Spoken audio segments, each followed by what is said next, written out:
Most marketing teams are scaling with AI right now. It is the AI explosion, but the output is getting much, much worse for these marketing teams, not better.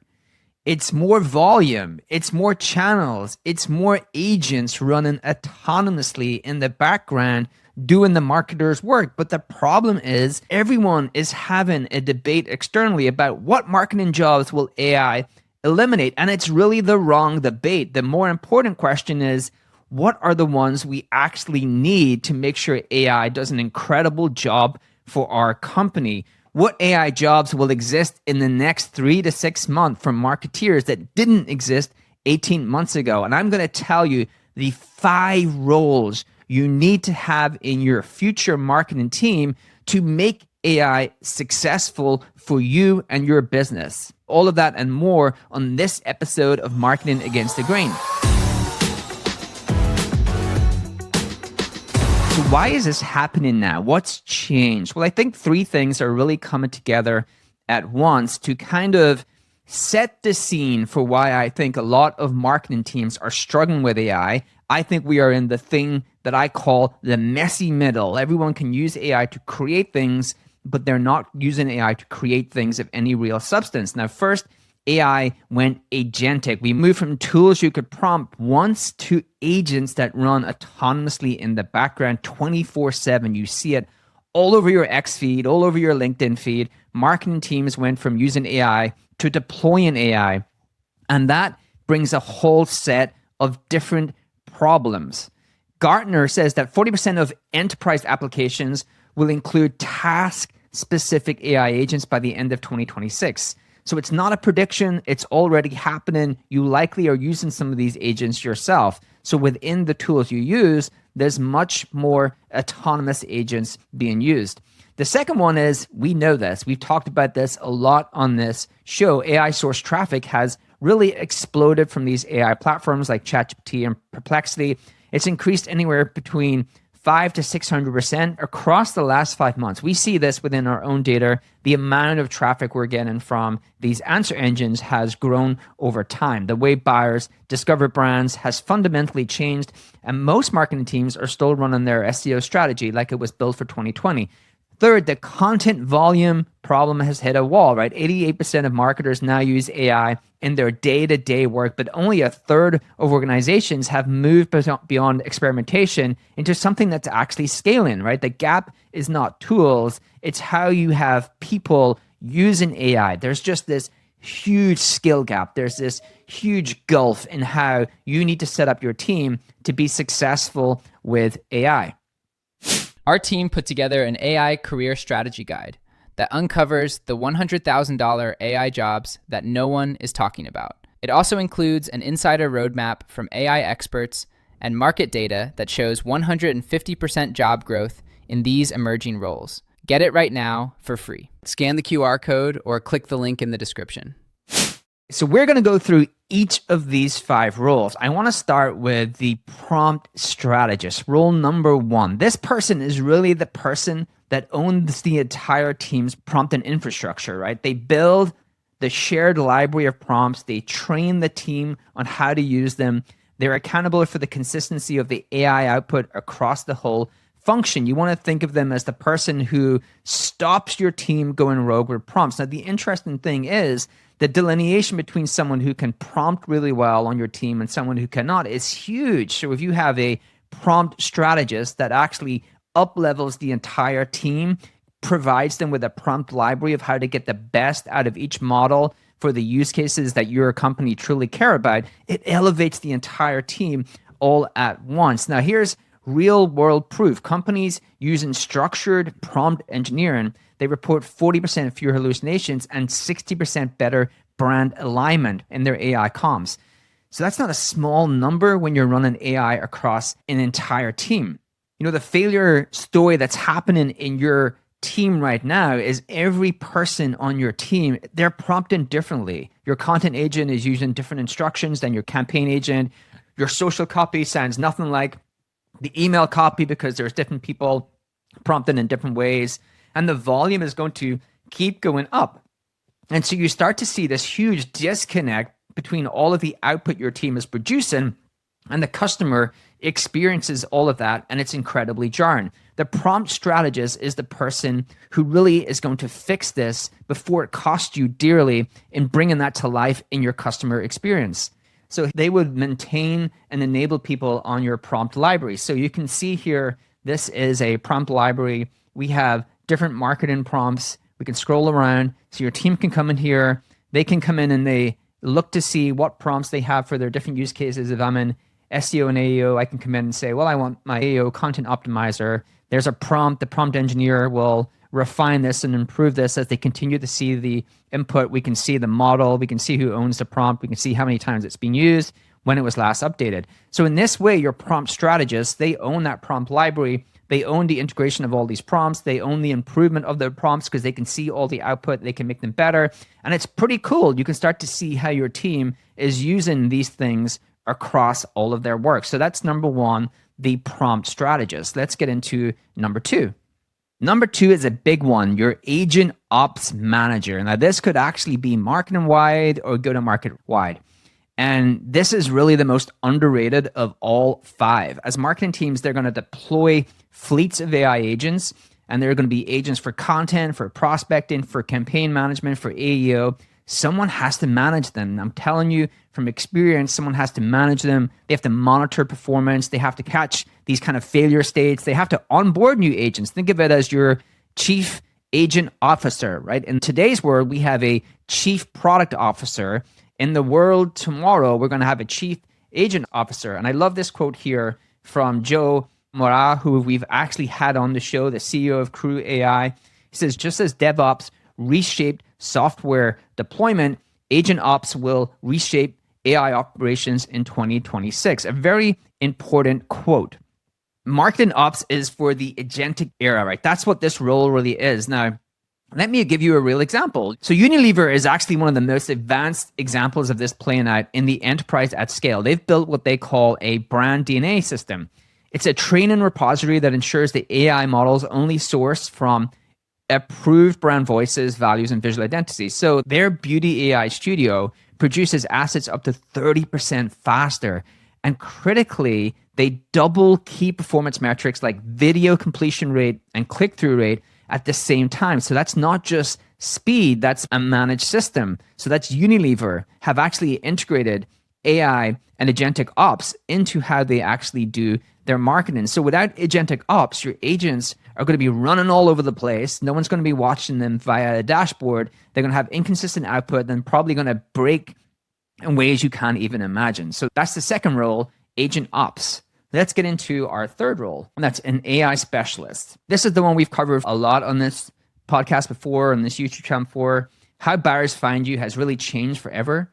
So in 2020, you would do this search, hey, best CRM for B2B SaaS companies, and you would get your blue links. Today, in 2026, you go to an answer engine, and it gives you an answer. We know this is an important thing, right? ChatGPT has 800 million daily queries. We've seen AI traffic grow from answer engines by 527%. We know 40% of all searches now start with AI. 80% of brands have not even started their AEO story. This is a really important role to have on your team. You need to appear in these answer engines to even be in the conversation for the product or service that you offer. So right now, the opportunity for you is only 20% of organizations have even started implementing this. That is a huge gap, and you can still be a first mover to actually integrate AI into your marketing and into your business strategy. So that's number 3, AEO. Number 4 is AI content strategy. This one is huge. And another one that is a must-have right now, content via AI is an incredible winning strategy if you know how to do it at scale. So you still need a craft person to do this role, but wow, if you have a craft person that really knows AI, you can scale your content engine like a large team, even if you were just a team of one. I really believe that. I think one person plus AI can actually be a content team of 10, 20 people right now. That's how good these models have gotten. But you need to be a craftsperson. You need to have real domain expertise within content. So the AI content strategy, it works with these AI agents to build your brand's entire content strategy. They're going to define the writing style. If you want to see how this works, look back at my latest video in Claude Code where I showed you some of my agentic content system built right into Claude Code. So it builds you a writing style. It actually builds you a style guide for your brand that the agents can read and follow. It's going to build you winning profile platforms. So think of if you want to get really good at X articles or really good at Substack or really good at blogs or really good at YouTube transcripts, you can actually build winning profiles for each of those platforms, and the agent can follow that profile whenever it creates content for that platform. Because what works on LinkedIn probably doesn't work on YouTube, probably doesn't work in email. So you have to have these winning profiles per platform. And then the important part is you edit the agent's output to make it distinctive. And that is really important, right? You are not copy and pasting what the agent does. And that's what a lot of marketing teams are doing today. And it's why all of their content sounds the same. You're getting first draft, you're getting ideas, and then you are building on top of it. But because the agents have become so good and the models have become so good, they can do 70% of it and you do 30%, but you have more time to make that 30% pretty incredible. And then because you are AI native, you take that edit, you take what you did, and you feed it back into the agents, and the agents continue to get better over time. So the AI content strategy is making sure your agentic team is unique to your brand, does not sound like every single other person.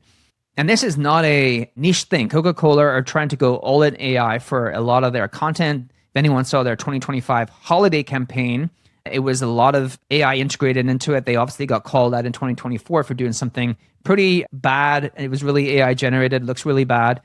But the Coca-Cola's own content team have really described the problem of using AI for content perfectly, the challenge. And that's maintaining brand voice at scale, knowing when the AI output is technically correct, but emotionally wrong, right? Trying to really find the craft within what AI is creating.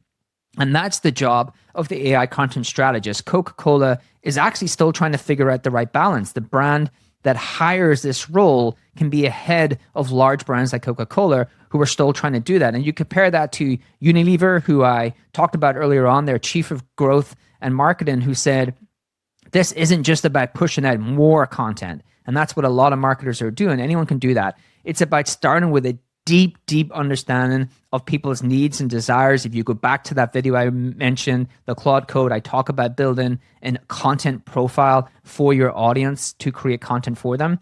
So you have to start with deep understanding of people's needs, and then you have to have the creativity to create campaigns that cut through. That's the AI content strategic mindset. Let's do the last one, AI creative director. And they are going to direct their agentic team to create great creative for the marketing team. They know what models to use for video or for copy or for image generation. They're going to maintain that distinctive voice for AI when it's handling the execution, because just because you can create more content and creative assets with AI doesn't mean you should, right? You should slow down and make sure the quality is really good. I'm going to talk a little bit about Unilever again. They built an internal design tool called Sketch Pro. It's an in-house design tool using VO3. Now, this is a huge brand. Imagine all of the process you have to go through to get something done in Unilever. And they were able to use this tool to bring a concept to life for consumers in 2 hours, not 2 weeks, not 2 months, 2 hours. And the reason it works is because humans are directing it. The AI creative director decides the concept, the brief, the aesthetics, and the AI is executing that, and it's fine-tuned for their needs.